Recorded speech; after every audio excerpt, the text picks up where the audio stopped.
Assalamu alaikum wa rahmatullahi wa barakatuh. How are you guys doing? And welcome to the ninth session where we're going to be discussing the life of the greatest man who ever lived, the most influential man who ever lived, the Prophet Muhammad sallallahu alaihi wasallam. And indeed today we're going to be covering probably one of the most spectacular events that's ever happened in human history, but certainly happened to the Prophet Muhammad sallallahu alaihi wasallam himself, which was al-Isra' wal-Mi'raj, which is, we're going to be translating exactly what these words mean, but effectively it is the night journey that the Prophet Muhammad sallallahu alaihi wasallam experienced. And this is a very important thing, not least because actually in the new atheist movement, and I've seen this, many of you have seen this as well, I'm sure, many people actually use this as a point to ridicule the Prophet Muhammad sallallahu alaihi wasallam and attack the religion of Islam. We're going to be looking at today some of the key moments in that particular incident. So just some key words that I think we need to cover before we continue is the words al-Isra' wal-Mi'raj. So al-Isra' means a night journey. This is what the word means. And Mi'raj means elevation, a Mi'raj. And these verses or these words are mentioned in the Quran. So look, I mean, when you look at the hadiths relating to al-Isra' wal-Mi'raj, there's actually a lot of hadiths relating to al-Isra' wal-Mi'raj. However, when we're talking about the authentic hadiths from them, there are not that many at all, which is actually quite interesting. When you, as a whole, there's a lot of hadiths, but the absolutely authentic ones, there's a handful, maybe a dozen, maybe a bit more than a dozen for sure, or a couple of dozen, hadiths that we're talking about here, which you could say are authentic, and then obviously you have repetition of those hadiths and so on. Probably one of the most extensive of those hadiths is this one here, which I've put all in English. You can see here the long hadith, and this is in Bukhari. So before we continue, maybe we can have Uthman read that long hadith for us to get his and our juices flowing. Go ahead. So narrated Malik bin Sasa. The Prophet ﷺ said, while I was at the house in a state midway between sleep and wakefulness, an angel recognized me as the man lying between two men. A golden tray full of wisdom and belief was brought to me, and my body was cut open from the throat to the lower part of the abdomen, and then Before we continue, there's two riwayahs on this. Two parts of where it says the golden tray was full of wisdom. There's another narration which says full of Zamzam. And what does this remind you of, quickly? What incident is this similar to that we've already covered? The cleansing of the heart. Yeah. And this happened when the Prophet ﷺ was how old, do you remember? Before he was... 6 years old. 6 years so old. when he was a boy. We spoke about it at length. So if those who... we spoke about even the scientific aspects of the heart and the neurologies and all that kind of stuff. The neurons in the heart and the brain and all that kind of stuff. Yeah. So for those who have missed that, they can go to I think it's the third session where we spoke about that. So continue, Othman. The lower part of my abdomen, and then my abdomen was washed with Zamzam water, and my heart was filled with wisdom and belief. Al-Burak, a white animal, smaller than a mule and bigger than a donkey, was brought to me, and I set out with Gabriel. When I reached the nearest heaven, Gabriel said to the heaven gatekeeper, "Open the gate." The gatekeeper asked, "Who is it?" He said, "Gabriel, the gatekeeper." Who is accompanying you?" Gabriel said, "Muhammad." The gatekeeper said, "Has he been called?" Gabriel said, "Yes." Then it was said, "He is welcomed. What a wonderful visit his is." Then I met Adam and greeted him, and he said, "You are welcomed, O son and a prophet." Then we ascended to the second heaven. It was asked, "Who is it?" Gabriel said, "Gabriel." It was said, "Who is with you?" He said, "Muhammad." It was asked, "Has he been sent for?" He said, "Yes." It was said, "He is welcomed. What a wonderful visit his is." Then I met Jesus and Yahya, who said, "You are welcomed, O brother and a prophet." Then we ascended to the third heaven. It was asked, "Who is it?" Gabriel said, "Gabriel." It was asked, "Who is with you?" Gabriel said, "Muhammad." It was asked, "Has he been sent for?" Yes, said Gabriel. He is welcomed. What a wonderful visit his is. The Prophet ﷺ added, There I met Joseph and greeted him, and he replied, You are welcomed, O brother and a prophet. Then we ascended to the fourth heaven, and again the same questions and answers were exchanged as in the previous heavens. Then I met Idris and greeted him. He said, You are welcomed, O brother and prophet. Then we ascended to the fifth heaven, and again the same questions and answers were exchanged as in previous heavens. There I met and greeted Aaron, who said, You are welcomed, O brother and a prophet. Then we ascended to the sixth heaven, and again the same questions and answers were exchanged as in the previous heavens. There I met and greeted Moses, who said, You are welcomed, O brother and a prophet. When I proceeded on, he started weeping, and on being asked why he was weeping, he said, O Lord, followers of this youth who was sent after me will enter paradise in greater number than my followers. Who is speaking now? Musa. Yep. Then we ascended to the seventh heaven, and again the same questions and answers were exchanged as in the previous heavens. There I met and greeted Abraham, who said, You are welcomed, O son and a prophet. Then I was shown Al-Bayt Al-Ma'mur, i.e. Allah's house. I asked Gabriel about it, and he said, This is Al-Bayt Al-Ma'mur, where 70,000 angels perform prayers daily, and when they leave, they never return to it, but always a fresh batch comes into it daily. Then I was shown Sidrat Al-Muntaha, a tree in the seventh heaven, and I saw its nabk fruits, which resembled the clay jugs of Hajar, which was a town in Arabia, and its leaves were like the ears of elephants, and 4 rivers originated at its root. 2 of them were apparent, and 2 were hidden. I asked Gabriel about those rivers, and he said, The 2 hidden rivers are in paradise, and the apparent ones are the Nile and the Euphrates. Then 50 prayers were enjoined on me. I descended till I met Moses, who asked me, What have you done? I said, 50 prayers have been enjoined on me. He said, I know the people better than you, because I had the hardest experience to bring Bani Israel to obedience. Your followers cannot put up with such obligations. So return to your Lord and request him to reduce the numbers of prayers. I returned and requested Allah for reduction, and he made it 40. I returned and met Moses and had a similar discussion, and then returned again to Allah for reduction, and he made it 30, then 20, then 10, and then I came to Moses, who repeated the same advice. Ultimately, Allah reduced it to 5. When I came to Moses, again he said, What have you done? I said, Allah has made it to 5 only.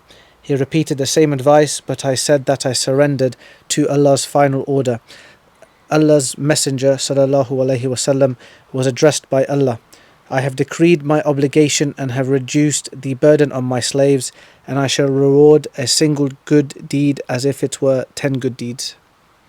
Excellent. Now just read the next hadith as well whilst you're at it, so we can speak about the whole thing together in the next slide. Yeah. So in Sahih Muslim 172 it is narrated, Then I found myself among a group of the prophets, and the time for prayer came, so I led them in prayer.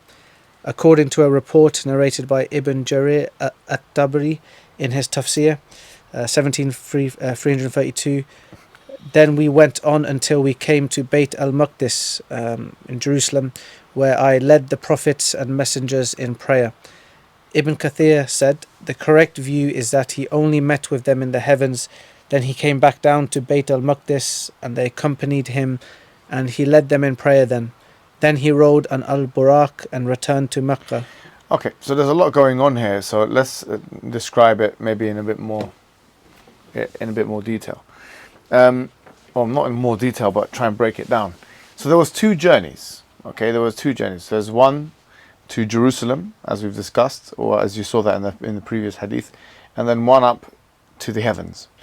And in both of those journeys, the Prophet Muhammad ﷺ had interactions with the prophets. And we'll see as we continue the slides, not only did he have interactions with the prophets, but he also saw people in heaven and hell. Now we're going to discuss how this could be the case, because there's two issues here that we need to kind of look at. Number one, we need to look at what is the Quranic cosmology, meaning how does this make sense? What's going on here? How is this working? We can even try and correlate this with modern day physics, and that's why Shamir should have been here today, because he's maybe you should go on the phone or something. He's our physics guy. And then we also need to speak about chronology and time, because there's a question that can be asked, is that when the Prophet Muhammad ﷺ, okay, as we'll come to see, there's many narrations saying that he saw people in heaven and saw people in hellfire. How can there be people in heaven?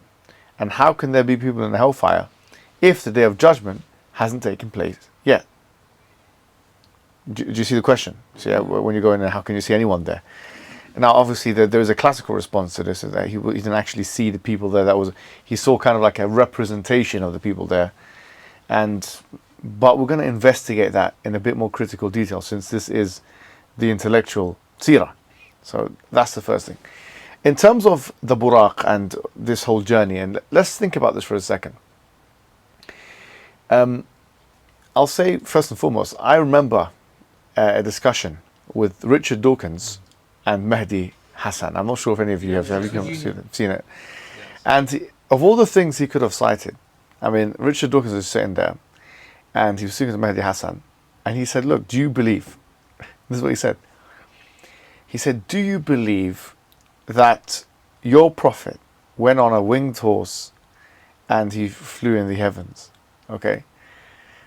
And then Mehdi Hassan retorted in a kind of tentative way. It's like, well, I believe in miracles. He didn't want to say yes to that because he wanted to put his neck on the chopping board. And obviously Richard Dawkins pushed him on that and say, this is, how can you believe that? And basically citing a kind of incredulity. It's impossible. It's incredulity meaning like, it's amazing how this could be the case. It's not something which is likely, yes? I think he said, how can a man of the 21st century believe in something like this? Yeah. So let's investigate that for a second. First of all, it's not a horse, okay? if they read the hadith properly, it said it's not as big as a horse and it's not as small as a donkey, it's somewhere in between. So this is not a creature we have access to, this buraq. So it's not something we can go ahead and analyze, because a scientist should be asking the question, what is the point of falsification? Okay, so if I want to say something is wrong, then I have to say, okay, well, it's wrong because it's against this law or it's against this fact.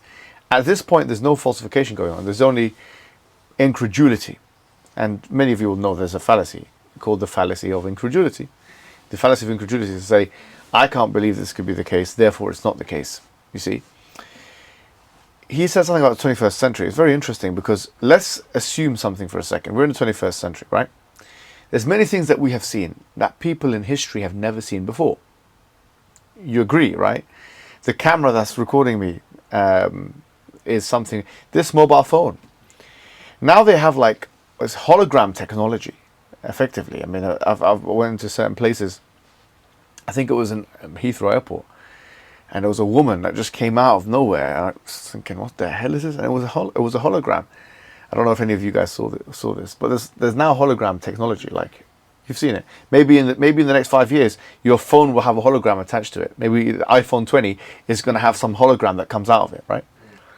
Nowadays, I mean, you've seen the Neuralink, which is a shocking development in technology, right? They've tried it on a pig, where you can effectively, I mean, the development of this is where you can put memories on a computer. That's what the effect is. It's not impossible to think that in our lifetimes that there can be some technology that can be installed into your brain which can download thoughts, images, and put it on a device. That's not an impossibility to believe that. In fact, we're closer now to believing that than any other time in human history. Nowadays, like for example, you've seen and I've seen, Meta have this thing where you put the goggles on and it's like, what's it called, the thing? VR. No, it's Meta Universal. What's the thing? the metaverse, and they're buying land in this metaverse and all this kind of stuff, and maybe they have a relationship there as well, multiple wives, multiple whatever. They don't even need to do the contract maybe, because they consider it to be, it's not a human being, right? Can do what you want. This is the life that we're living right now. Now let me just say this, okay? Imagine the following. Imagine if I took my phone, you took your phone, and somehow, and we've already spoken about time travel, that it can, and we'll talk about it a bit more, but somehow we can go into the past, although it's seen as a logical impossibility to go into the past. Going into the future is different. They've made films about it, Interstellar being the main one really in the last 50 years. But going into the past, if we took our stuff with us and we went into the past, okay, we took our phones and stuff like that, and we showed the 7th century man, this is what we've got, okay, we've got a phone, we've got a car, we've got this Lamborghini, we've got this, I don't know, Bugatti Veyron, we can go from here to there. A Bugatti Veyron is like a Burak. I mean, effectively, how long does it take really to get? If there was one road, and like from Jerusalem to Mecca, how long would it take? As fast as you can on a car. Maybe I don't know how long it will take. You can check on Google Maps. But on a plane, how long will it take? 2-3 hours? Maximum 2 hours, 2.5 hours. You're lucky. I mean, if you showed an ancient man a plane, even a train, if you showed him a mobile phone, he'll think it's what? Magic. He'll think it's magic immediately. He'll think it's magic. Today's magic, today's technology is yesterday's magic. If you bring today's technology and go yesterday, it becomes magic immediately. No one believes in it. They'll even doubt their own sanity. If you even told them of a possibility, like if you went to the 7th century man or the 8th century man or 9th century, and you told them of the possibility that there can be these machines that can get you from Australia to this and that way, and you can see this person, holograms, and even synthetic drugs that you take that can put you into a different state, they'll say this is, they'll 100% say this, and many of them will deny its possibility. What I'm saying to you is that we're in a place in human history where it's the easiest time to believe in these kinds of things. Not least because the equivalent of the Buraq has almost been discovered. Actually, the equivalent of the Buraq has almost been created, frankly. There's nothing special about the Buraq, sorry to say. I mean, there is in one sense. Okay, yes. I find it slightly weird that I know it's unlikely for people to believe a 7th century man went up, but it's not a philosophical impossibility. There's a probability. But atheists believe in something it's contradictory. It's impossible. Exactly. So I find it weird from his aspect where he mocks the belief. Exactly. But his one's actually like in any world is impossible. If you had the same parameters and used quantum physics language, they'll believe much more than that. Like sorry to say, like in quantum physics language, right? Have you guys seen a double split experiment? It's what if you look at it and if you don't look at it. Yeah, the observer effect and not the observer effect, and the particle and the wave. And if you don't have time and see something which is bizarre, like it defies scientific norms fully. Like if you look at it, like you said, the observer effect. If you look at it, it does this, and if you don't look at it, it doesn't do this. So they call it the observer effect. What is me looking at something got to do with this effect? This is the language that is being used in quantum physics today. One particle in two places at the same time. You have something going through something. You might as well call it Harry Potter and the Philosopher's Stone. I mean, that's what you might as well call it. I mean, quantum physics is effectively Harry Potter and the Philosopher's Stone. In fact, Harry Potter and the Philosopher's Stone is more coherent than quantum physics because it doesn't contain contradictions. Whereas with quantum physics, you have these contradictions going on. And that's why they find, and they use this term almost half seriously, a theory of everything, right? But the point is that when we say, okay, well, God is all-knowing, all-powerful, all-wise, we have this deity called God who's managing the universe, and he took his slave, who took a human being, from one part of the universe and transported him to another part of the universe, and came back. I don't see the incredulity in that, to be honest with you, Richard. Tell me where the contradiction is, Richard. This is the question you have to answer, my question. Where is the contradiction in that notion? You're a scientist, right? So instead of telling me this is that, because if you had the incredulity behavior and applied it to quantum physicists, they'd laugh you out of the classroom. They'd laugh you out of the laboratory. Like even when I was in the University of Oxford, right? And I was speaking to a lot of the academics about even if you mention the word Richard Dawkins, there's an eye-rolling effect. Like, it's, oh, you know, this guy, he's an ideologue, he's a demagogue, he's a what do you call it, dogmatic man. But the attitude, the Richard Dawkins attitude, permeates the minds of the weak. So the question we have to ask ourselves, okay, we've heard the story, or those who attack this story, is simple, which is, where is the contradiction? Okay, further. I was just going to say, I think part of the issue is he's trying to judge it from his paradigm. So he doesn't believe in God. He thinks, you know, science is consistent. What it was before, it will be in the future. And then he sees this like, oh, this is not going to work because it conflicts with my paradigm. He's not really looking at it, okay, in the Islamic paradigm, there is a God, and God created the laws of science, therefore he can break it. Like, you know, like, so this is where it doesn't have, it's not logically incoherent. But here's the question, does this even break the laws of science? Because, no, I know this sounds like, you know, maybe I'm pushing it here, but let me explain. The Buraq is an animal, okay? It's not the Buraq who took the Prophet Muhammad ﷺ all the way up.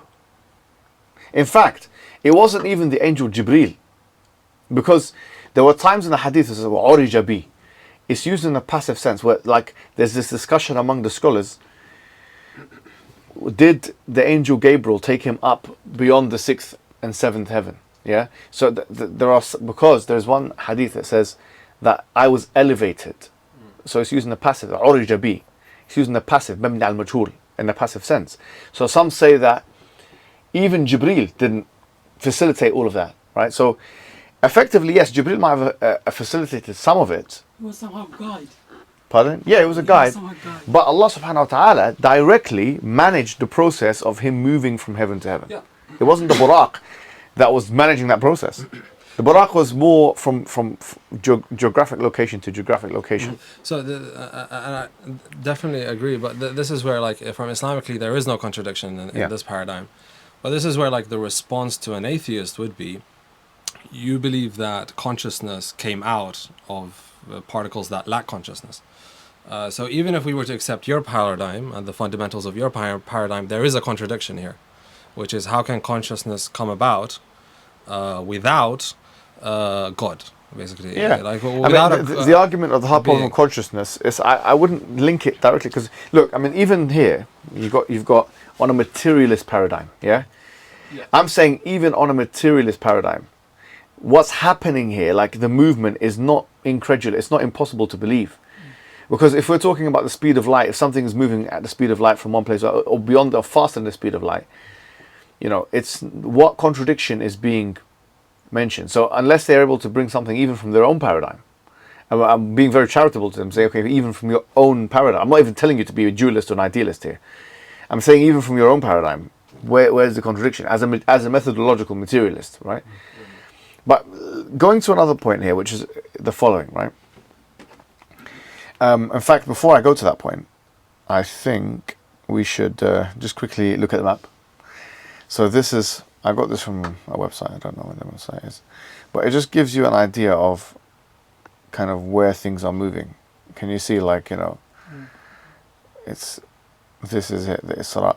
And they say the 27th of Rajab, but we don't know for sure, because there's nothing that is authentic that tells us when that took place.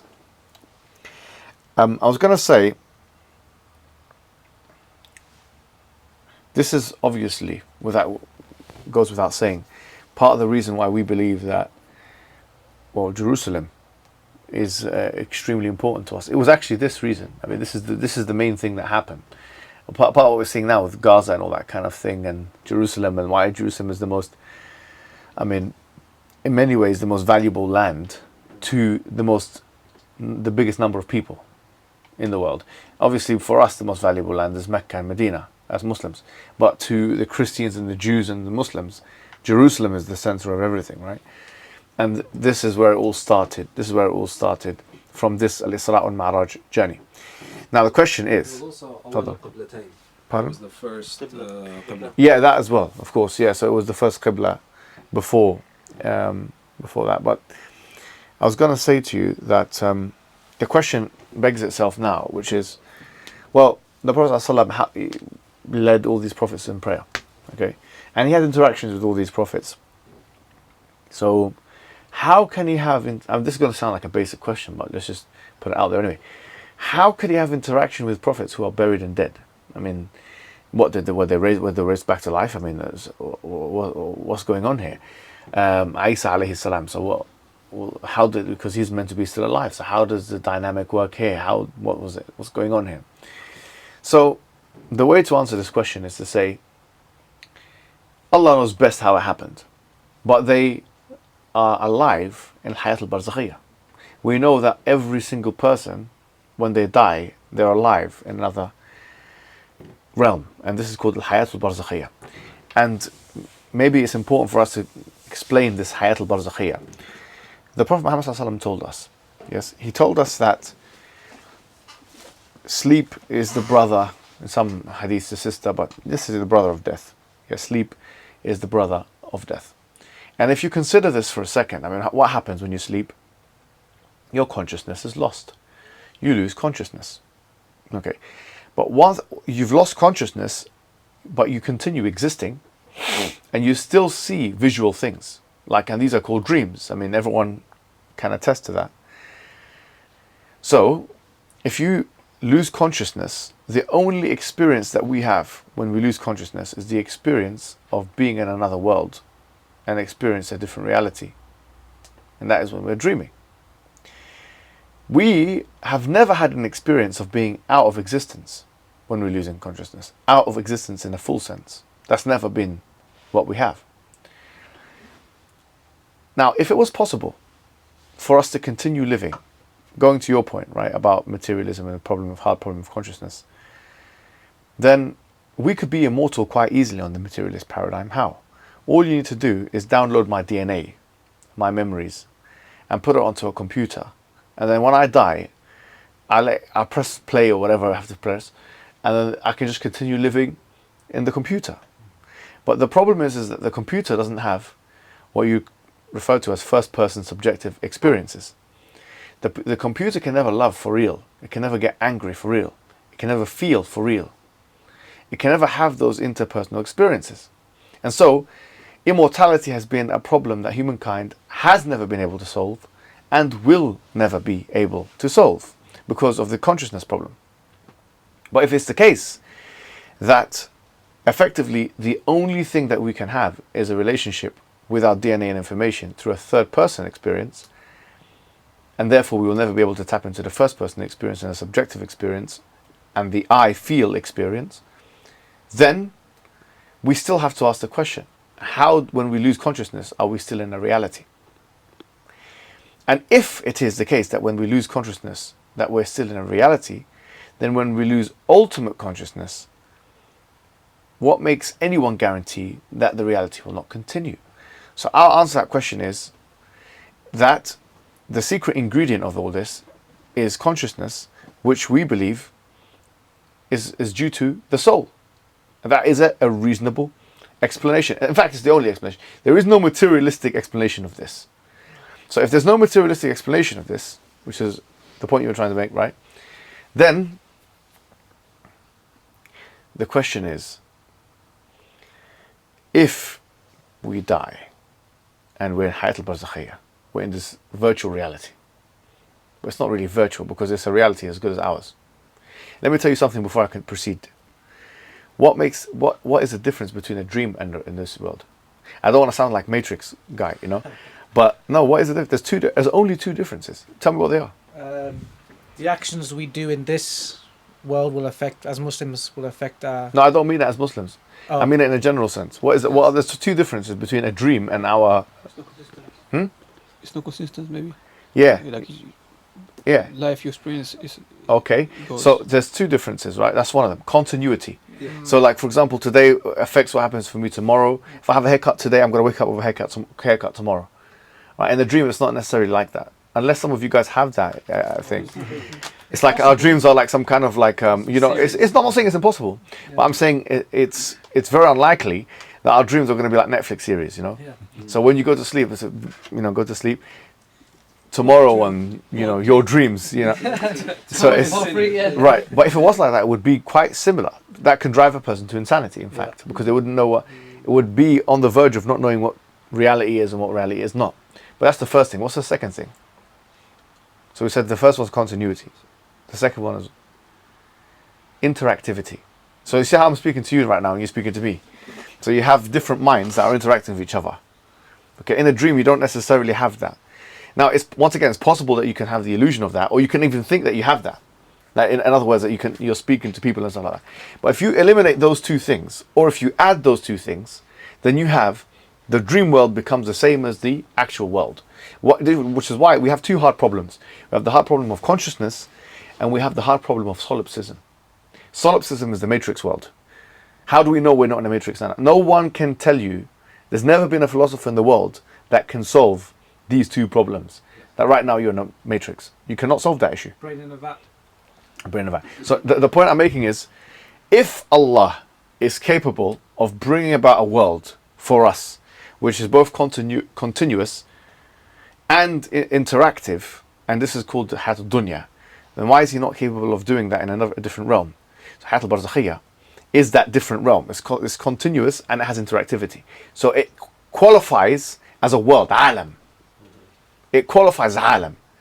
Anything with those two things is alam now. It's a world. It's like this world's world, that's a world. Hayat al-Barzakhiyya. Now here's the thing. Can you have interaction between Hayat al-Barzakhiyya and this world? The answer is usually no. Usually it's not the case. But Allah can allow that connection to take place. That's where Tawasul Istighatha comes. No, we don't want to go into this. It's a non-issue.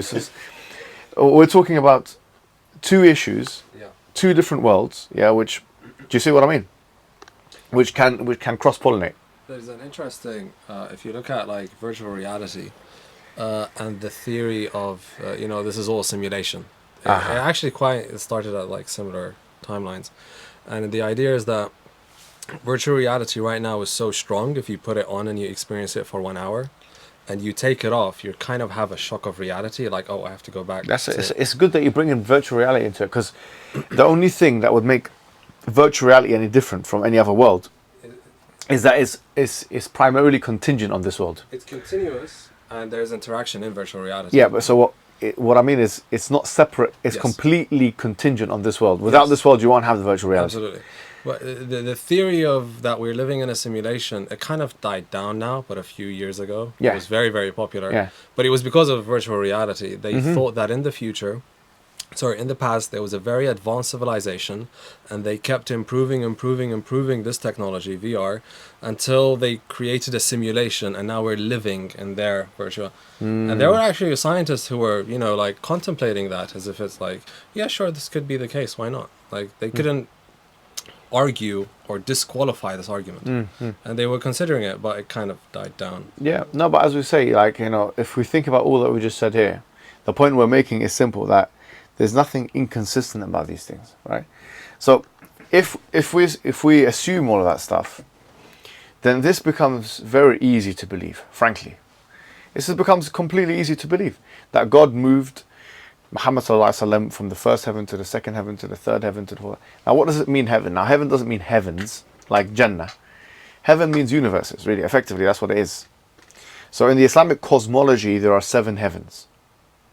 And Allah says in the Quran, لَقَدْ زَيَّنَّا السَّمَاءَ الدُّنْيَا بِمَصَابِيحَ وَجَعَلْنَاهَا رُجُومًا لِلشَّيَاطِينَ. That we have certainly adorned the lowest heaven with stars, and we have made them a pelting thing for the devils, in chapter 67, verse 3-4. Yeah, so it shows you that wherever there are celestial bodies, that we're in this universe. And in sort of the Fussilat, it tells us that there are 7 heavens, and in each of those heavens, is a particular affair. So they're different from each other. That each of the 7 heavens are different. How big are they? Whatever, we don't know exactly how big they are. But if you look at these kind of videos about how insignificant we are as this planet compared to the rest of the universe, it's quite shocking actually, how insignificant we are compared to. So Allah has created 7 heavens, and then above that is the kursi and the arsh and all these kind of things. And so he made the Prophet Muhammad ﷺ ascend all of those. Now someone may ask the question, well, if you ascend it and you're on a round earth, how can you be going? Is it like books? Is it like this? Is it like, this would indicate that the the heavens are like like that, like a book. It doesn't have to be like that. In fact, it could be like an onion. Like, do you know the onions are like? Because if it's like if everything is circular or round, if everything is spherical, from wherever you start off, you'll still be ascending. Like, yani, do you understand what I'm saying, or do you need more? So if let's say you got a ball here. Let's say you got a ball. You've got a ball here, someone. You don't need a ball. You just imagine a ball right here, right? And if you're somewhere here on the earth, which is also a ball, whether you're in Australia or the United Kingdom, you'll be ascending if you go any part of these. Doesn't matter where you are. You'll still be cutting through all of the 7 heavens. It's ascension either way. This doesn't matter. It's like being in the center of the earth. Yes, it's like being in the center of the earth, and you're coming out to the periphery of the earth, for example. Yeah. I mean, like the basic of the argument, like, let's say I'm a developer. If I develop a game, and in this game there are different levels, and someone just created an account, what would stop me as a developer from bumping him up to level 77 and then throwing him back Exactly. down? I mean, it's a good way of putting I'm a developer. it. You're a why can't I do developer. that? You can do that. Yeah. If you could do it as a developer, why can't Allah do it as a developer of the heavens and the earth? Yeah. It's the case, wallahi. And the thing is, obviously, Crazy. there are some things which we need to think about, which we're going to think about now in terms of the timeline. And I asked some questions which I haven't answered yet about the Day of Judgment and all these kind of. We'll come to, but just we're getting an image. Because the thing is, in physics and in philosophy, on this there's a flesh that joins. Time and space are linked. In fact, in many ways, time is space. In many ways, time is space and distance. Or time is distance divided by speed. That's what time is in physics, right? T divided by, or distance divided by speed, or it's movement. So time and space are and they call it space-time continuum for a reason. All right, so let's get back to it. So we haven't got a problem now. What's the cosmology? They've got 7 heavens, and then above that you have Sidrat al-Muntaha. Now you mentioned that, you read it out. Sidrat al-Muntaha. So basically you have heaven and hell are located effectively above the 7 heavens. Like 6th to 7th, they're located within the cosmos, not the first universe, but above and beyond that. Now, what does that mean? It means that the laws of physics in those areas, anything above the first heaven, is something which we don't understand. We don't understand it because we don't know how it works. Like, for example, let me give you an example. In the Quran it says, تَجْرِي مِن تَحْتِهَا الْأَنْهَارِ. Have you this very, very common verse that keeps coming? Rivers, underneath which rivers flow. How can you have a river flowing in the sky? What are we talking about here? What's going on? And if you read the hadith on heaven, a lot of it doesn't actually, it's not commensurate with what we are accustomed to here in this dunya. And that's what the Prophet ﷺ told us. He said that there are some things that مَا خَطَرَ عَلَى قَلْبِ بَشَرٍ, that literally a human being has never felt or experienced it. And the reason for that is because the laws of physics may be different. Like the 3-dimensional, it could be whatever it is dimensional, and it could be that directionality is different, and it could be that time is different, and it could be that all these things are different. If the life is permanent there, if there is no hazan, if there is no something that we feel here, then the laws and everything could be different. Yeah. Must be different. And if we say that these are not heavens, that we feel that gardens, or let's say Jannah, so how did the Prophet ﷺ meet Musa, Ibrahim alayhi salam, and others? So let's get to that. So when the Prophet ﷺ was leading them in prayer, it could very well be that Allah has put a representation of these prophets on the earth and allowed them to interact with him in a real sense by bringing their souls from al-hayat al-barzakhiyya to interact with the Prophet. How would that happen? Exactly, the howness is unknown to us, to be honest with you. So yeah, we don't know how that happens. But is it possible?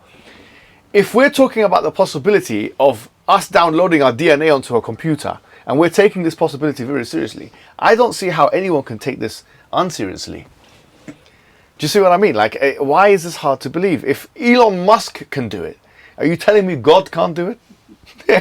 I mean, is this how far we're taking the situation? So Elon Musk, maybe in 20 or 30 years, if I promise you, if he makes a YouTube video and he says, look, I have been able to download the memories of a human being from this part of the brain now onto a machine, and we can see it, just like if you are recording with your phone a video. And he shows a few examples, even if it's a bogus thing, I promise you the population will believe in it, because it's shrouded in the language of science. But if Elon Musk can do it, the Tesla man, then what you're saying, God can't do stuff like that? Of course he can do that. He can bring the souls of these prophets and make them inhabit a container, a body which is like for like their bodies in the dunya, and then bring them back to the Hayat al-Barzakhiyah. It's very, very possible and plausible for them. Sorry, isn't this just a category mistake fallacy where you're using philosophical naturalism to analyze the metaphysical? Yeah, that's a good way of putting it as well. Let's say it could be. Yeah, very good. Very beautiful.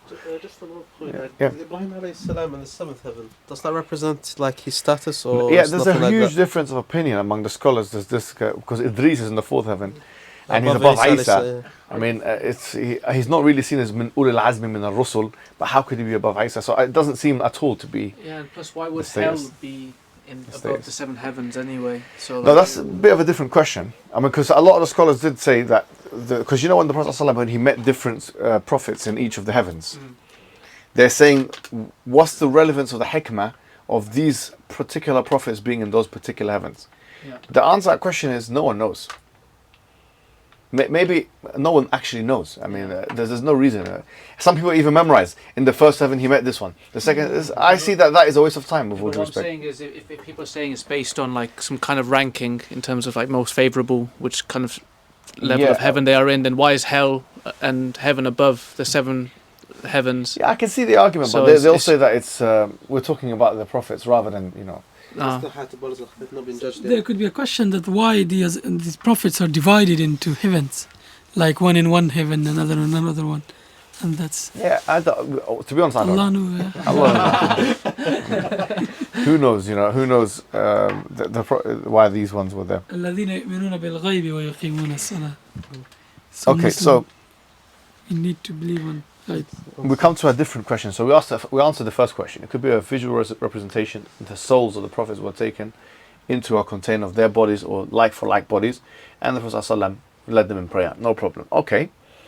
So what the Prophet ﷺ was made to see some things that happen in hell, and he saw some people being tortured, and I put the hadith there, in the hellfire.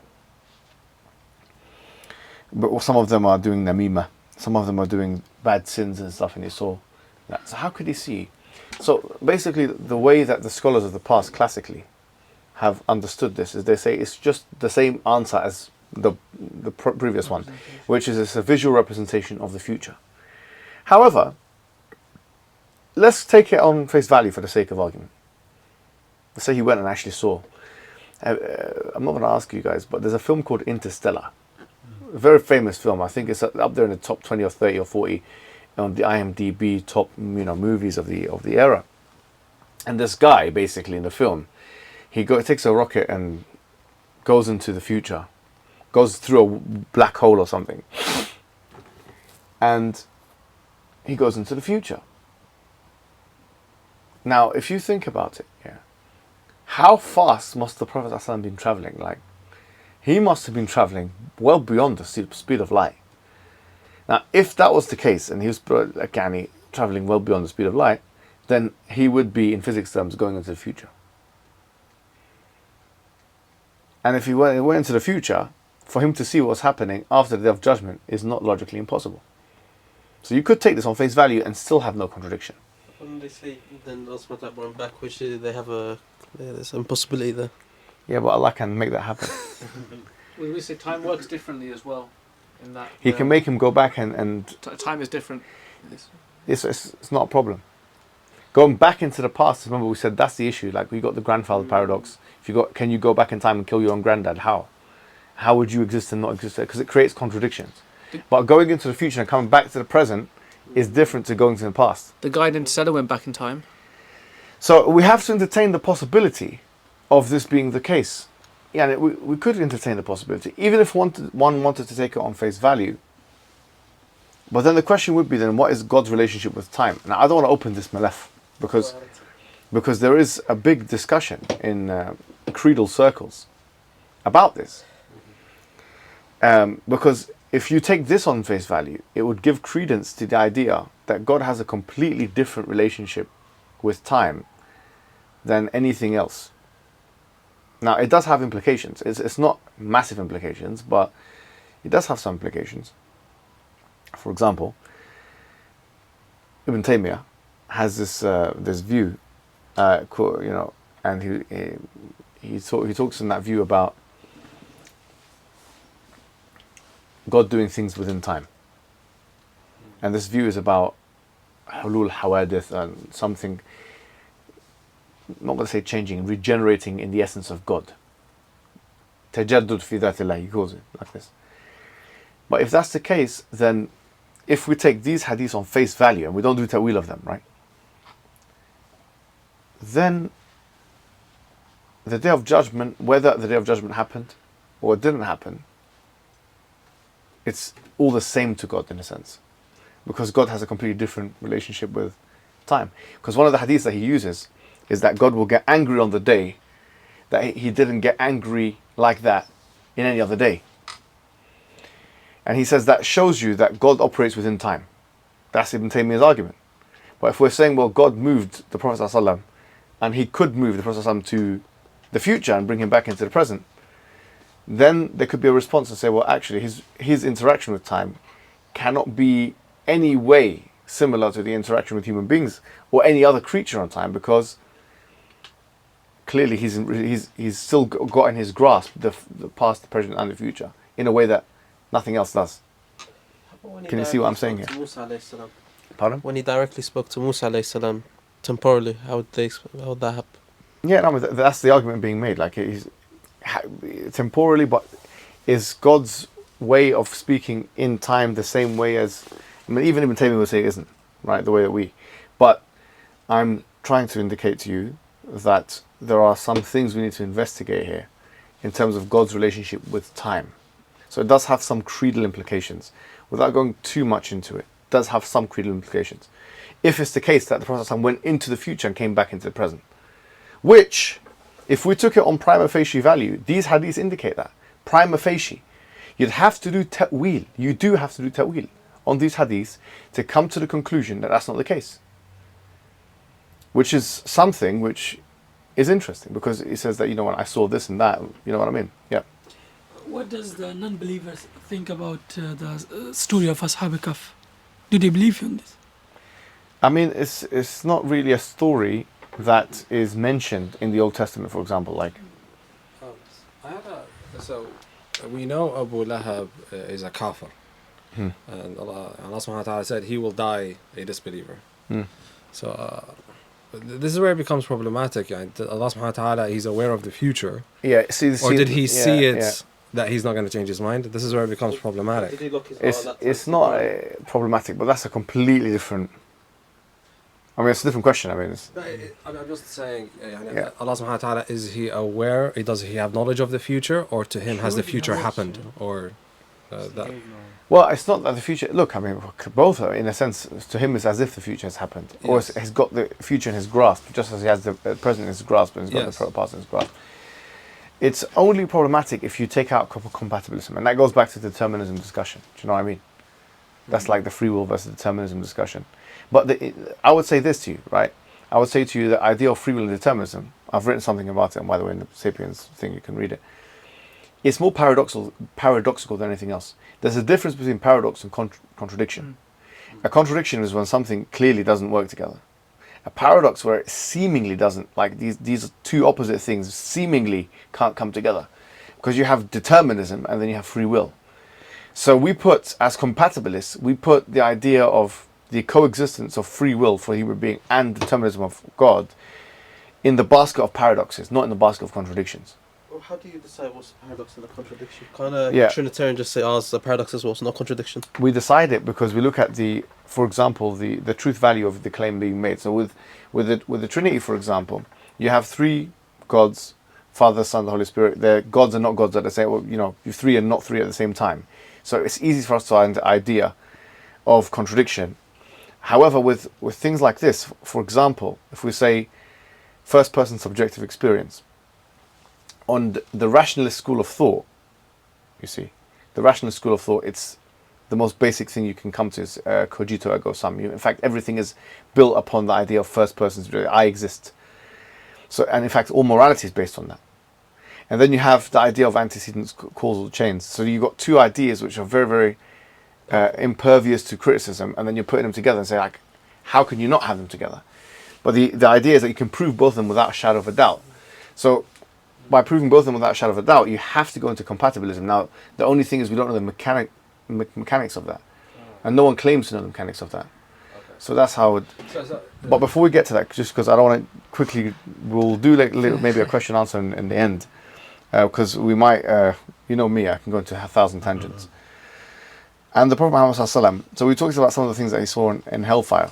But he also saw, as we mentioned, Sidratul Muntaha. And you read out what he saw. And you said that the tree, this big tree, which has these huge leaves of like ears of elephants and stuff like that. Why would there be a tree in the sky? I mean, why wouldn't there be a tree in the sky? Here's the thing, because what we associate trees is soil, roots, ground, photosynthesis, and these things. So when you say tree, you imagine something like that. But a tree is a concept that transcends the idea of its groundly connection. Just like the river that you mentioned. Like you mentioned 2 rivers in heaven and 2 rivers in the dunya. The Euphrates and the Nile. Okay, the 2 great rivers, of the 2 biggest rivers, in fact, and the 2 most important rivers to human civilization. As we know, both of us, I mean, you're Iraqi as well, the Nile obviously being the number 1. I'm only kidding. But you see what I mean? So the point is that these rivers are extremely important. So the idea of a river transcends the worldly sphere. Yani, Allah put things which conceptually exist outside of the earthly sphere into the earth. It's not indication that, okay, why is something that is in the earth outside of the earth? Like in Jannah you have fawakih, you have fruits. So it's like, but you only associate fruits with this world, this earth. So you're saying, what's a banana going to do? Why do we have bananas? So is it in heaven? More like a Ibn Taymiyyah nominalism? Like it's just a word that we use to categorize things. Less so there's like a truth factor to it. Is that what we're trying to say? That the fruits in Jannah, what we categorized is not something we know. There's nothing like true about it that we know of. So is that like nominalism? Nominalism is effectively the universals are not... Is to say that the universals don't exist in the real world. And it's against conceptualism because it's not even in the mind. So they don't exist. So would it be better for this aspect where we're saying they're completely different? It's not. They were just really using the same words. I mean, the only way I can see that this can be relevant is that if you believe in Neoplatonic forms, then you can say, well, there's an idea, there's a concept of banana, like it's a perfect banana, like, do you know what I mean? Or a sword or something. There's a perfect sword out there, like it's a conceptual thing. I'm saying when you use that word for Jannah, wouldn't it have to be similar to the perfect form? Whoever you are in your Platonic. It's an interesting way of putting it. It's a good way of very good way of putting it. It maybe solves some issues, because Plato saw a reason, to have this world of forms, and his reason was that you had to have the perfect, let's say, sword, the perfect banana, the perfect whatever, and if you have it in Jannah, then it solves that quandary, solves that problem in many ways, right? But yeah, I mean, let's going back to our point is so the idea of a tree or a river or a banana or a pomegranate, it's not earth specific. These are not earth specific notions. Allah has put them on the earth.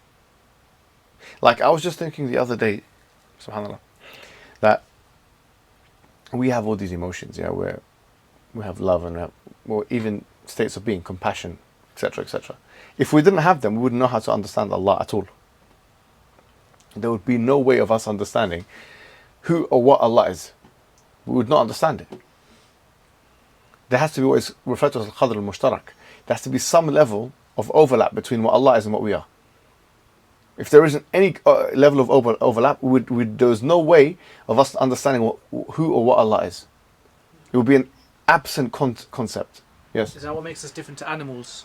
Can Even animals know have God? it. Not even oh, you mean knowing it? Yeah, because if you feel like we have these overlap elements with God, can animals have that overlap? Do animals know God in that sense, or? It's an interesting question. I mean, maybe, I don't know.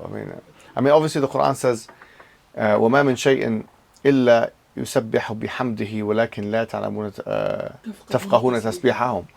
That there's nothing in the dunya that doesn't do tasbih of Allah, but you don't understand how they do it. So I don't know how it happens, but it happens. Would you say that this argument, like this shared, like we have attributes, not attributes, stuff like and characteristics? Attribute. We would say, what's it called? This solves the problem of evil slightly, because the problem of evil helps us build these attributes so we get close to Allah subhanahu wa ta'ala. Without some of the suffering, we would not have some of these attributes, such as forgiveness, compassion, brave. Yeah, you can bring that into the problem of evil. You can bring that into virtue that. building. You can bring it in. But if you see what I'm saying, that these are not earth-specific notions. So when we see sometimes descriptions of heaven, descriptions of Israʼ and Mi'raj, descriptions of what we just saw here, you say, so what is a river doing in this place? It's meant to be an earth-specific notion. It's because the idea of a river was put onto the earth because of the greatness of the idea, rather than it's something that the earth brought forward that nowhere else can bring. Do you know what I mean? It's like you have to reverse engineer the idea. Reverse anthropomorphism. Yeah, you just have to think about it a little bit more deeply. Yeah. Because what's a river doing on the earth, in the sky, or in this place? There's an assumption there that the river only should be on planets on this earth or something like that. What if it's not sky, it's a universe like earth? Allah subhanahu wa ta'ala creates or created a different universe like earth, and there is everything possibility, the ni'mah, the river, everything that we can. It's easy for Allah subhanahu wa ta'ala creating earth and creating another universe for human being and bring them back there. Absolutely, that's a good point. I don't know why they struggle. We know of different things in different planets. Like on a planet, it rains might diamonds. already be like Mars and stuff that human beings never saw. Yeah, there's a river of like a solid that's molten, and that's like a river of like. But It's if you look at it's still planet context specific, right? So it's okay. We can understand that because it's on a planet. But what's a river doing in the sky? Do you know what I mean? Why do we have descriptions of heaven? And the answer is why not? Nowadays you can create your own virtual reality. As you mentioned. But So what's the problem? description is same like Earth. Yeah. There is trees, there is river, there is everything. It's interaction. There is pillows, there is beds, everything. Could it be the closest thing to something that's earthbound is a river? So the word river was used.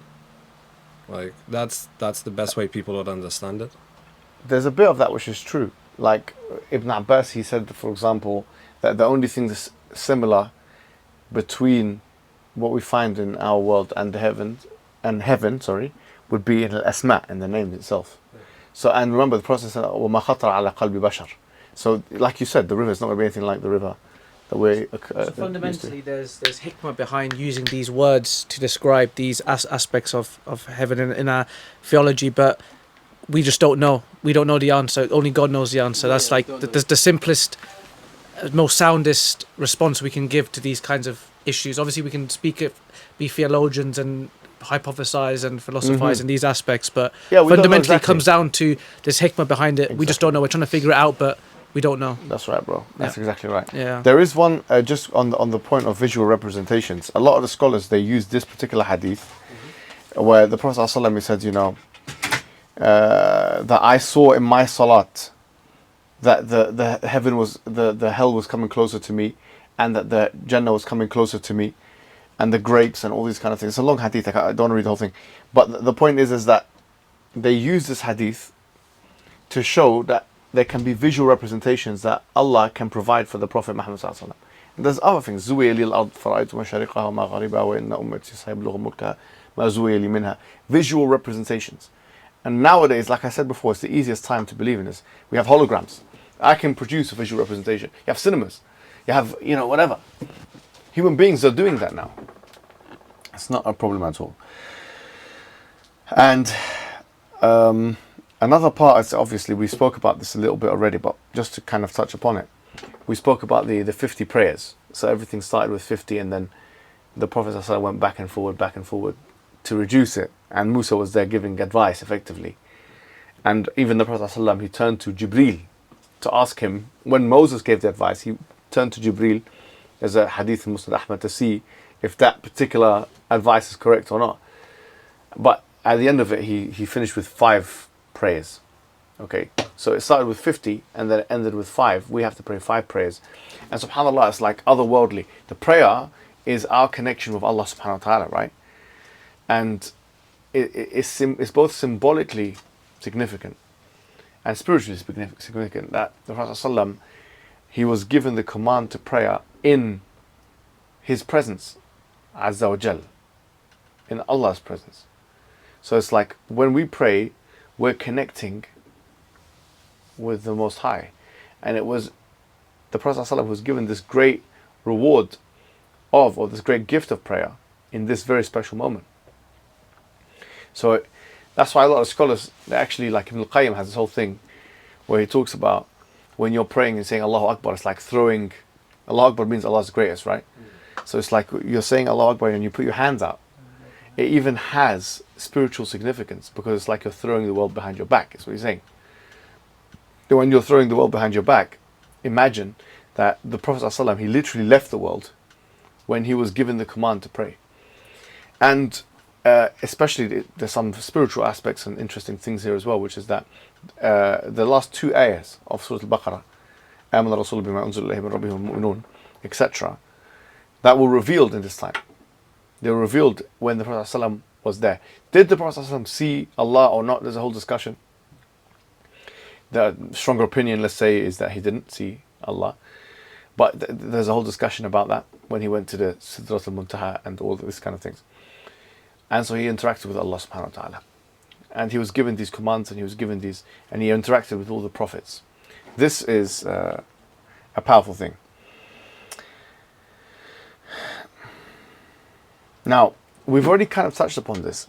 Let's go back to another critical point, because we moved to a spiritual point. Let's go to a critical point, which is that,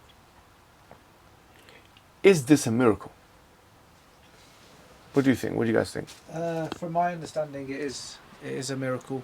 I think Yasir Qadhi, in one of his lectures, he came to that conclusion. Okay. So, what other people think? It was a miracle only given to the Prophet. No one else experienced it. This level of because he saw. Sorry to you just said like he was able to experience God. He didn't see God, but he saw his hijab and stuff like this. So having that experience, seeing all the prophets, it was a miracle given to only to the Prophet, no one else. Just from my understanding, maybe I'm wrong, but that's my. Does anyone remember what the classical definition of what a miracle is? We've kind of covered this already, by the way. Do you remember it? So it goes beyond the norms of. That's one part of it. Yeah. Very improbable. No. Is it to convince people that he is sent from God? Like there's a classical definition of what a miracle is in Islamic theology, right? Which is خارقة للعادة يجريها الله على يد مدعي النبوة على وجه التحدي. Okay, خارقة للعادة is something which denies the laws of nature, or opposes the laws of nature, goes against the laws of nature. يجريها الله على مدعي النبوة. So Allah allows this to happen on the hands of the claimant for prophethood, and this is the important part. على وجه التحدي. So وجه التحدي means challenge. Yeah, it's a challenging thing. Now, maybe you could argue the first definitely was fulfilled. The second maybe fulfilled, but the third is not fulfilled here. Because the third thing is, ala wajh tahaddi, is that now I need to be able to analyze that. In fact, let me be frank with you for a second, right? Well, this is more likely to make people believe less than it is to believe more. I mean, and this happened when there's a famous hadith actually, which is, I've just put it on the slide, that Abu Jahl, when he came back, okay, he came to the Prophet Muhammad sallallahu alaihi wasallam, okay, and he said to him, I heard that, this is what he said. He said, I heard such and such, and do you want to tell the people what you told me, like that you went up here and you went there and all these kind of things? And the Prophet sallallahu alaihi wasallam, he said, yes, I'll do it, right? But he wasn't enthusiastic. He didn't go out and do it himself first. This guy, what did Abu Lahab realize? What do you think he realized about the situation? He realized it was favorable to whom? To Abu Lahab. It wasn't going to be favorable to the Islamic cause. Just to show how good Abu Bakr is, that he instantly, without question, there you have it. That's beautiful, right? So what Abu Bakr said, what? I just remember. In kana qalaha faqad sadaq. He said that if he said it, then he spoke the truth. That's what Abu Bakr said. As soon as he was challenged with it, he knew, like, he goes, I believe him in things that are more a'zam min dhalik. Like, he's talking about heaven and hell and all these kind of things. By the way, this is known to everybody, right? Islam would be much easier to believe the more materialistic it is. The less talk about Jannah and hellfire and Day of Judgment. We think maybe that the ancient people, somehow, they had more of a propensity to believe heaven and hell than we do. Heaven and hell is as incredulous to them as it was. It's probably more incredulous to them as to us. Like, believing in a fire, that people are burning and crackling inside of it, and this and that, and you believe in this, and the rivers on the air, and this one there, and this and that. Like, you know what I mean? Like, do you think we needed Richard Dawkins to tell us how incredulous this was to the people to believe in this? It's when you see something, when you're told to believe in something which you have not seen, it becomes less and less believable.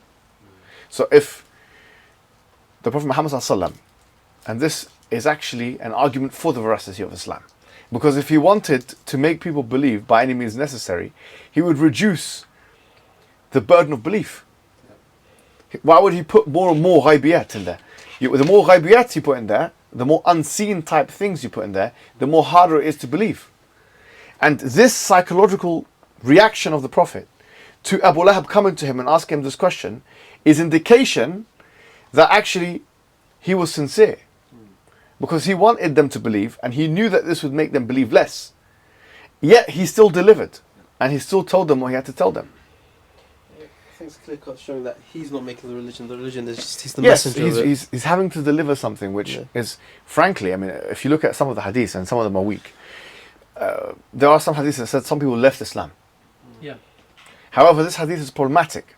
The ones that say that he left Islam, because if you know Abu Sufyan in the first hadith in Bukhari, when he was asked, do people leave his religion? Abu Sufyan said people don't leave his religion. So there are some weaker hadiths that say some people left the religion of Islam. It went that far, but no, it didn't go that far. People were still clapping their hands and putting their hands on their head and this kind of thing. So when the Israʼ al-Mi'raj, it's not a Sahih hadith that they left. People left Islam. Yeah, I mean, the stronger opinion is that they didn't leave because of Abu Sufyan, right? Okay. But what I'm saying is, the hadith of Abu Sufyan, Herakl, when he was asked the question, he might mention this story.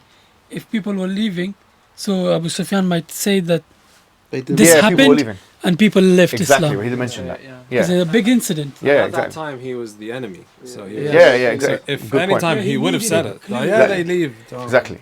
So people didn't leave, but they did find it incredible. Like some people were doing like, what's this, man? What we've been told right now? It's like doing this. Like, well, what's this, man? It's like, what now? Like, because you're giving us more to believe.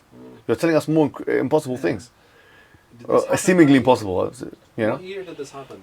I'm not sure. So the stronger opinion is that this took place about a year and a half before the Hijrah. About a year and a half. Why? Because if there is one narration by Aisha radiallahu anha that indicates that it was basically 1.5 years before when Khadija died. It was after the Huzn, the Am al-Huzn, and right before the Hijrah. So we're talking about a year. Let's say 1 year, because between the two incidences is 1 year. Do some people say this is like a gift as well from Prophet Muhammad sallallahu alaihi wasallam, that Khadija radhiyallahu anha died, his uncle died as a disbeliever, and this was Of course, 100%. Yeah, it's to say like this is strengthened. This is more for the Prophet than it was for us. In many ways, because for Allah, who is strengthening the heart of the Prophet sallallahu alaihi wasallam. And you know, like for example, where do we find this in the Quran? We find this with who? Which other Prophet? No, not Musa. Actually, كذلك. No. Nuri, someone, Malakut as-samawati wal ard. You want to find the ayah? I thought the Sheikh would be able to get that straight away. I was waiting for someone to help me with it. It's in Surah Al-A'raf. And it's right before, it's about a prophet. Who is the prophet? We showed him the signs of the heavens and the earth. It's Abraham. It's Abraham, yeah. وكذلك نوري, who's it? What's the key word? Come on, get there.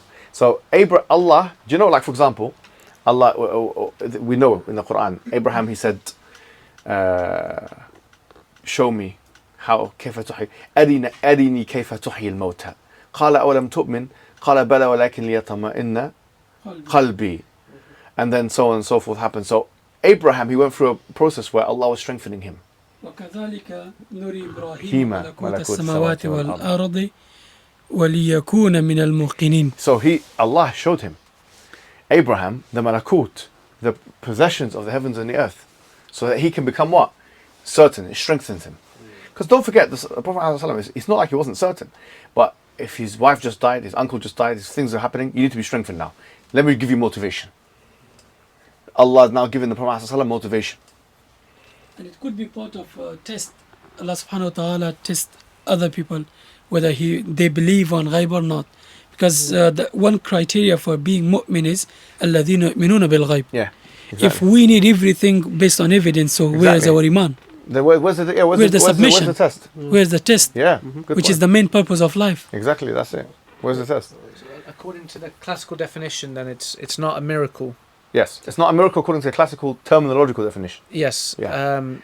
So it's fair to say it was a gift to the Prophet. Yeah, it's a miracle from one angle, in the sense that it was something which is incredible. It fulfills one and two definite thing, but it's not للتحدي. It's not like when Allah says in the Quran, فَأْتُوا بِصُورَةٍ مِّن مِثْلِهِ وَادْعُوا شُهَدَاءَكُم. It's a miraculous gift. It's like, you know, in the Quran where it gives falsification challenges. These are the miracles, because now I can try and disprove in it. Could you give an example of a miracle then? Yeah, like I said in the Quran, it says فَأْتُوا بِصُورَةٍ مِّن مِثْلِهِ. Bring a chapter like it. So the miracle here is the Quranic, the inimitability challenge. The Quran. Yeah, the Quran itself. So now I, in the 21st century, can challenge the Quran. Even with GPT, I say, look, GPT, produce a chapter of the Quran, and see what GPT brings to the table. Do you know what I'm saying? Like, maybe you saw something new. We'll do it after the session. But what I'm saying is, the point is there needs to be a falsification. Like the Quran says, فَأْتُوا بِكِتَابٍ هُوَ أَهْدَى مِنْهُ مَا أَتَّبِعَهُ إِن كُنتُمْ صَادِقِينَ. Bring a book that's better in guidance. That's a challenge. It's something I can test. But the Israʼ and Mi'raj is not, you cannot even prove. Frankly, you cannot even prove this happened. Now, the best you can do is when the Prophet ﷺ was asked, and we know he was asked, what did you see? And he gave the answers and he was given the visual representations. But to a skeptical mind, this is not going to be the evidence you're going to use to prove Islam. This is certainly not going to be the evidence. But what we do with this is we say, this was a gift to the Prophet Muhammad ﷺ. There's nothing which is contradictory to the scientific enterprise, nothing which is logically contradictory. And there's no issue. There's no issue with it. I was going to say, let's go to the next point. So yes, Abu Bakr Siddiq, how he responded to that was something which is certainly very powerful. There are some scholars, by the way, of the Salaf that believe that the whole thing was a dream. There is reports that are basically narrated by Aisha and by Muawiyah that say that. But we can't say for sure that that's their position. However, I've gotten a maqala from Abu Abdul, who's it? Abu Izz al-Hanafi. Abu Izz al-Hanafi, yeah? in his Sharh of Tahawiyah. Someone want to read that? It's a bit long. Do you want to read it? Now you. Nice in English. Yeah, go on, you. Okay, go ahead. That's right. It was said that the Isra involved his soul only and his body was never absent. This was narrated by Ibn Ishaq from Aisha and Muawiyah, may Allah be pleased with them, and a similar report was narrated from Al-Hasan al-Basri. But it should be noted that there is a difference between saying that the Isra was a dream and saying that it involved his soul but not his body. There is a great difference between the two ideas. Aisha and Muawiyah, may Allah be pleased with them, did not say that it was a dream. Rather, they said that his soul was taken by night, but his body was not absent. The difference between the two is that what a sleeper sees in his dream may be representations of things that are known in real life. So in a dream it may be as if a person sees himself being taken up to heaven and being taken to Mecca, but his soul did not ascend or go there. Rather, the angel of dreams caused him to see a representation of something. They, Aisha and Muawiyah, may Allah be pleased with them, did not mean that the Isra was a dream. What they meant was that the soul itself was taken on a night journey. So it left the body and then returned to it, and they regarded this as something unique to the Prophet, blessings and peace of Allah be upon him, because no one else could have the experience of their very soul ascending completely to heaven except after death. Yeah, okay, so that's there's some opinions there. The vast majority of the scholars say no, the body was taken as well. Aren't both of them like more of the younger Sahaba? Because the Isra we said is like 10 years. They were very young at that time. Ali? What did they say? They say physical. I think all of them. Like I said, the only two narrations that we have is for Aisha and Muawiyah. Okay. So the dreams of the Prophet is also part of revelation. So this scholar have also some Say again? valid reason. Dreams of the Prophet is also part of revelation, part of wahya. So if this could be a possibility, it could be closer to the reality then. As I say, I don't think it's a dream. What do you call it? Al-Hanafi here is not saying it's a dream. He's saying it's like a dream, but it's not fully like a dream. Yeah, the same the representation of Yeah. what happened. If someone does come with that, they're not kafir if they believe in that. Like if they're basing it on some evidence. It's not dream, but it's like the body was back It's a ruh at home issue. and the ruh The body went and was came but back. the mind was Yeah, if someone somewhere believes else. in that, it's not kufr, yani. Okay. Because they can base it on this. Well, they say there's a dream. I thought, yeah. It's not, huh? If it's a dream, I don't know if it's kufr or not, but it's Okay, no, certainly that's like, if they, I wouldn't go there. That's Yeah. now we're But you'd we're say getting dangerous now. You wouldn't say it's in a dream world. You'll say it's in a different It's, dimension. yeah, using the word dream, as we said, it has problems because it's not Yeah. interactive, it's not continuous, Yeah. and it's not contiguous It's either. semantics. So, yeah, I would just make sure not to use But that the term. dream of the Prophet is different. For example, the Prophet ﷺ, before the revelation, he would see some dreams, and tomorrow that will be like a It falaq would al-subh. happen. It happened. I think that the dream we see and the dream the Prophet see, there's ru'ya. It's from Allah. Sure, So but that as could we be say, the different dream is still a representation of something else. Yeah. Rather than being the reality, it's a representation of reality rather than being the reality itself. That's like we said before, there's this fawariq of what a dream is and what the reality is. So do we know how Continuity, and interactivity. Do you know how the Prophet's the representation? Would they say like the Prophet Muhammad sallallahu alaihi wasallam, same thing? The ruh, his representation was there. Say that again? Do you know how you said the prophets, it was like a representation with their ruh there? Would we say that opinion has the same thing but with the Prophet Muhammad sallallahu alaihi wasallam? His representation was there with his ruh? Or would it I mean, it's now we're getting into a place where if the ruh was taken, right? And all the things which make the difference between a dream and the real world are present, then it's not a dream anymore. Like, for example, let me give you an example, right? We believe what happens to the shaheed, the martyr, when he dies. Yeah, they're alive. Where did they put? Where are they? They're in barzakh, but there's some very specific hadith about where they're in the hearts of the green birds. The soul is going to the sky and the angels open the door and say, "Who is this? He is a pure nafs." But where nafs are tayyib." they? Where are their souls? In the bodies of the green bird, in Jannah. I'm not sure if you ever come across that. Are they in a dream? They're not really in a dream. Yeah.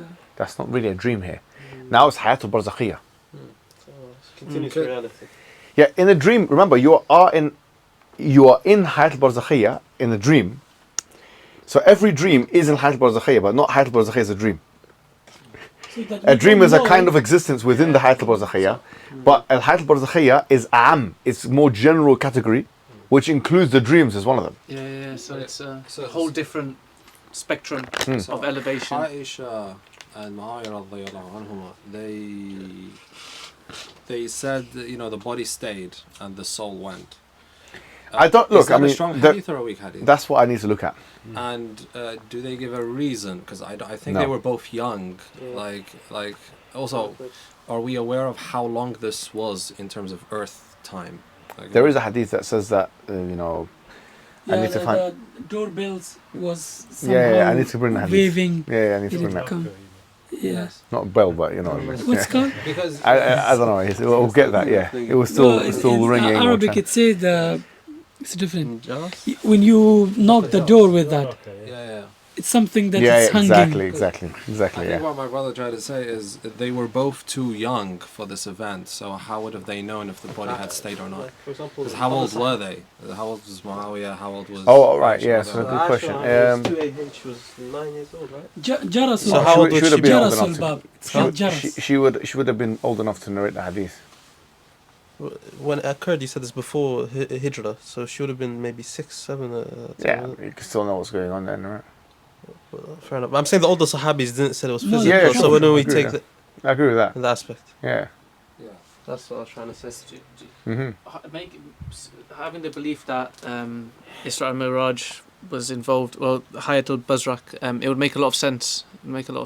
I think it adds, it solves that problem from a rational, logical perspective. And I'm not an expert in it, not at all of it, but I find it interesting, this element of the interaction between these kind of two worlds. And you mentioned earlier, like, it's not unusual that these interactions can occur, so they can occur. So I think there's a lot of that world with I know drugs. I know, People no. what's it You called? laugh about it, LSD. but you can get into, like, from my understanding, you can get to it being sober and through these psychedelics. Oh, don't do this to us, brother. You're trying to sell us something? No. I'm not sending you anything. I'm not sending you anything I haven't tried. No, I'm joking. But look, it's interesting, and I think there's this realm. It just shows how much we don't know. Yeah. And it provides a lot of. To me, it's very inspiring and hopeful that. It's good talking about these. Let's finish off these slides quickly. What's the 3 gifts the Allah subhanahu wa ta'ala gave to the Ummah Muhammad sallallahu alaihi wasallam? Isn't that the Salah and then a few ayat of the Quran? But what's the third one? I don't know what you're referring to, but we can come to that in a second. Let me ask some questions myself now. Yeah, just see if you guys are paying attention to the class. I'll start with you. Let's start with it. It's a simple question, easy. Yeah. Would fabricating the story make the message easier or harder to believe? Harder. We Harder to stated believe. there's more unknowns to believe in. So what? Expand on that a little bit.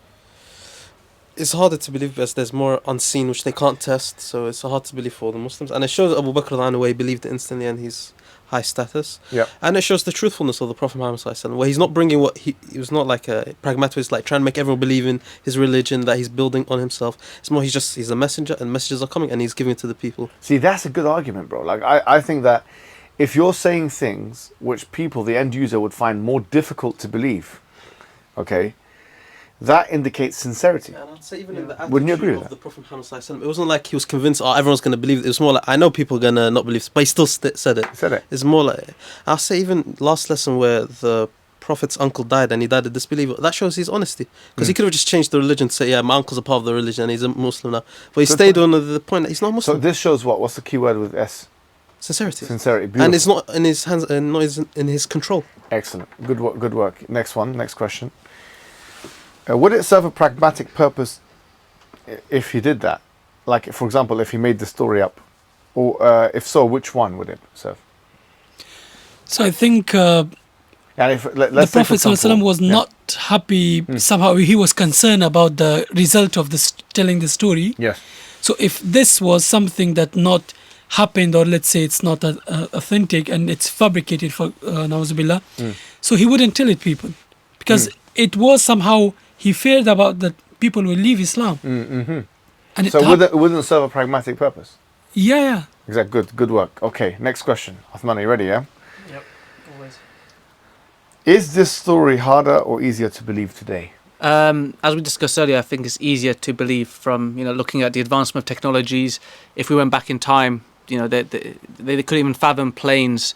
Perhaps in Arabia they'd laugh at us. In Middle England they'd burn us to a stake. So and they'd call us witchcraft. And especially today, a lot of people, there's, I think, as you mentioned earlier, the ideology of atheism is pretty much dead from a philosophical perspective, and a lot of people, from my conversations with them, seem to be quite spiritualistic. They think there's something out there. They don't know what it is, but there's something going on.